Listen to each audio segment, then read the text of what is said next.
జగిత్యాల జిల్లా బీర్పూర్ మండలం కొల్వాయి గ్రామంలో ఆయుష్మాన్ ఆరోగ్య మందిర్ హెల్త్ సబ్ సెంటర్ మరియు 20 లక్షల నిధులతో నూతనంగా నిర్మించే పల్లె దవాఖానలు ప్రారంభించి రామాలయం కళ్యాణ మండపంలో గీత కార్మికులకు 72 మందికి 100% సబ్సిడీలతో కాటమయ్య కిట్లను పంపిణీ చేసి బీర్పూర్ మండలానికి చెందిన 20 మంది లబ్ధిదారులకు సీఎం సహాయ నిధి ద్వారా మంజూరైన 5,80,000 రూపాయల విలువ గల చెక్కులను పంపిణీ చేసిన జగిత్యాల శాసనసభ్యులు డాక్టర్ సంజయ్ కుమార్. ఎమ్మెల్యేలు మాట్లాడుతూ కాటమయ్య కిట్లు గీత కార్మికుల పాలిట శ్రీరామ రక్ష. గీత కార్మికులు వృత్తి సాహసోపేతమైనది. గీత కార్మికులు ఎల్లప్పుడూ అన్ని విధాలుగా అండగా ఉన్న మండలంలోని అన్ని కుల సంఘాల అభివృద్ధికి నిధులు కేటాయించడం జరిగింది. పల్లె దవాఖానల్లో ప్రజలకు మెరుగైన వైద్యం సేవలు అందుతున్నాయి. రాష్ట్రంలోనే అత్యధిక పల్లె దవాఖానలు జగిత్యాల నియోజకవర్గం మంజూరు అయినవి. తుంగూరులో నూతనంగా కస్తూర్బా పాఠశాల ఏర్పాటు చేశాం. శాశ్వత భవనం కూడా నిర్మిస్తాం.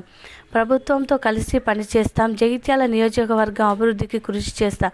రోడ్లు వాగులు ప్రాజెక్టులు అభివృద్ధికి కృషి చేస్తాం. రాష్ట్రం కేంద్రం ప్రభుత్వాధికారులతో మంత్రి అడ్లూరి లక్ష్మణ్, ఎంపీ అరవిందులు సహకారంతో పూర్తి చేస్తా అని అన్నారు.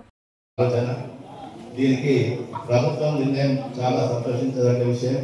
ఎందుకంటే ఈ మధ్య కాలంలో చాలా మంది ఈ కుటుంబ గ్రామాలు కానీ బయట కానీ ప్రమాదాలు బాగా జరుగుతున్నాయి.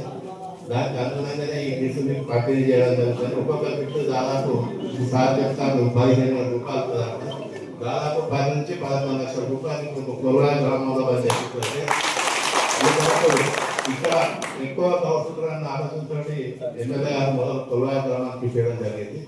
అట్లాగే అంచనా ఏంటంటే ప్రతి గౌడ సోదరులందరికీ కూడా ఇట్లాంటి కిట్లు ప్రభుత్వం పంపి ఆలోచన ఉన్నది కాబట్టి ప్రతి వాళ్ళకు కూడా ఒకవేళ ఇచ్చేది ఒకవేళ ఏదైనా అనకుండా అందరికి ఇచ్చే ఆలోచన సార్ చెప్తారు కాబట్టి ప్రత్యేక ధన్యవాదాలు.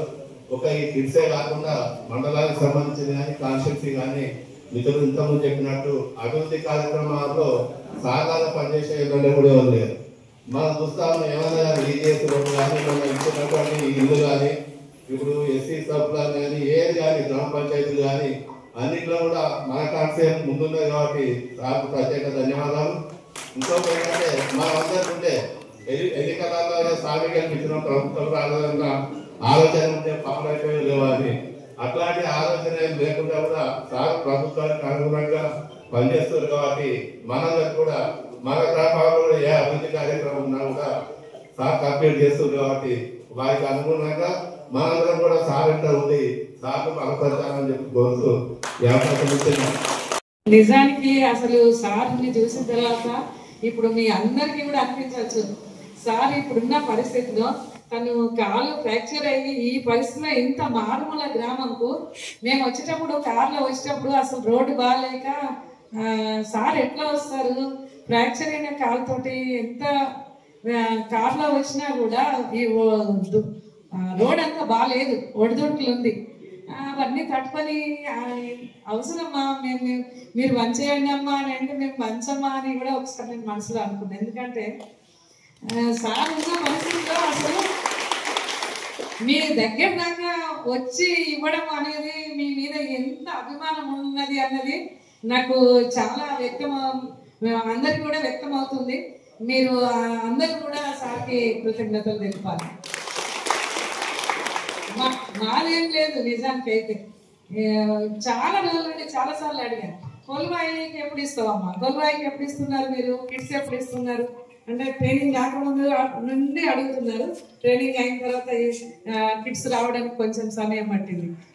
కిట్స్ వచ్చిన తర్వాత సారు ఇట్లాంటి పరిస్థితుల్లో మీ దగ్గరికి వచ్చి మీ యొక్క కిట్స్ పంపిణీ కార్యక్రమంలో పాల్పంచుకుంటున్నందుకు మేము కూడా మీకు అందరికీ కూడా ధన్యవాదాలు తెలుపుతున్నాం. ప్రత్యేకించి సార్ మీకు చాలా చాలా థ్యాంక్స్ సార్. ఎందుకంటే ఎవరైనా కూడా ఈ ప్రోగ్రామ్ను అంత సీరియస్గా తీసుకోరు, కానీ మీరు మాత్రము తప్పనిసరిగా నేను కొలువాయి వచ్చి నేనే పంపిణీ చేస్తానమ్మా, నా ప్రజలందరినీ నేను కలుసుకోవాలి, అక్కడ గౌడన్నలు మీ మీద చాలా చాలా అభిమానం ఉంది, అది నేను మళ్ళీ మళ్ళీ చెప్తున్నాను.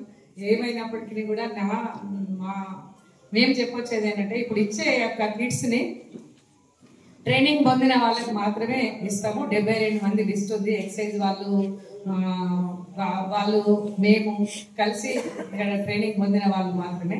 వారికి ఈ కిట్స్ పంపిణీ జరిగిన తర్వాత దయచేసి ఆ కిట్స్ని ఓ మూలన పెట్టకుండా ఆ కిట్స్ని ఉపయోగించండి. ఎందుకు అని అంటే ఈ మధ్య కాలంలో కూడా 1-2 దరఖాస్తులు మా కార్యాలయానికి వచ్చినవి. ఏంటిది, చెట్టు మీదకి వెళ్ళి పడి గాయాల పాలు అయినటువంటి అప్లికేషన్స్.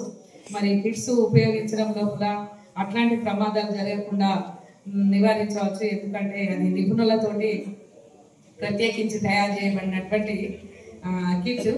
దాన్ని మీరు సక్రమంగా వినియోగించి మీ యొక్క ప్రాణాలని కాపాడుకోవాలని, మీ యొక్క వృత్తిని కొనసాగించాలని నేను కోరుకుంటూ, మీ అందరికీ తెలుసు ఈ కాటమయ్య కిట్స్ అనేది రక్షణ కవచం అనేది చాలా ఆలోచన చేసి గౌరవ ముఖ్యమంత్రి గారు, అదేవిధంగా అప్పుడున్న BC welfare principal secretary Burra Venkateshwara Goud గారు, మా కుటుంబ సభ్యుల్లాంటి వారైన పూర్ణ ప్రభాకర్ గౌడ్ గారు, మంత్రి తుపాలి కృష్ణారావు గారు, వీళ్ళందరూ కూడా ఆలోచన చేసి ఈ గౌడలు ఒకసారి పడితే 10,000 ఇస్తామా లేదా 5 లక్షలు ఇస్తామా వేరే విషయం, కానీ డబ్బులతో కాదు, కుటుంబాలు రోడ్డు మీద పడుతున్నాయి అనే ఆలోచనతోటి చాలా దానిపైన పెద్ద ఎత్తున ఆలోచన చేసి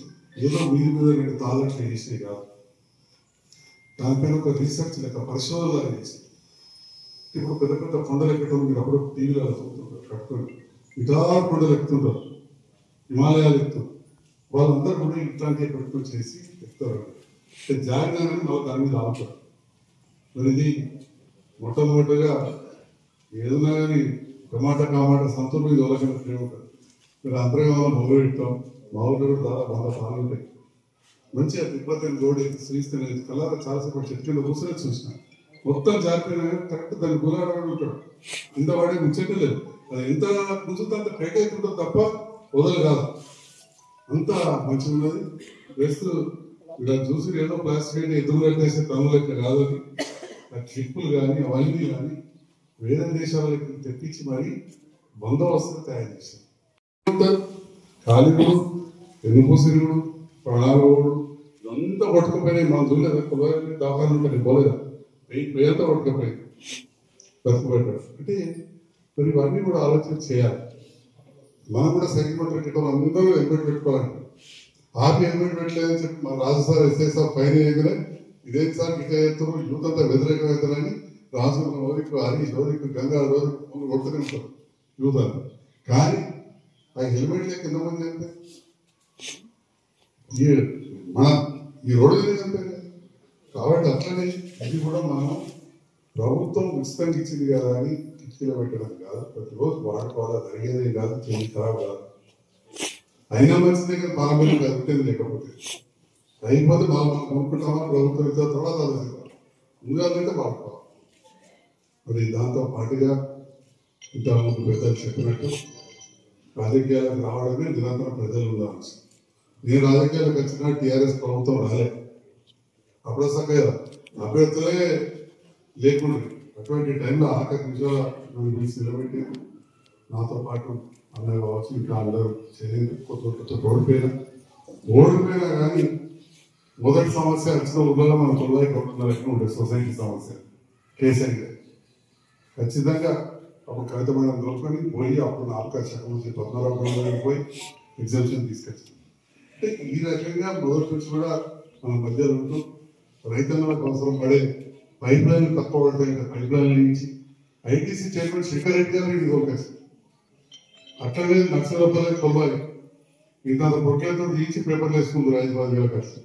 వీటి కాడికి ₹1 పైప్ లైన్ ఇచ్చాం. ఇదే ఫస్ట్ పైప్ లైన్, ఎక్కడ కూడా కాలువల మీద పైప్ లైన్ లేదు. ఊరు ఉంటుంది సమస్య.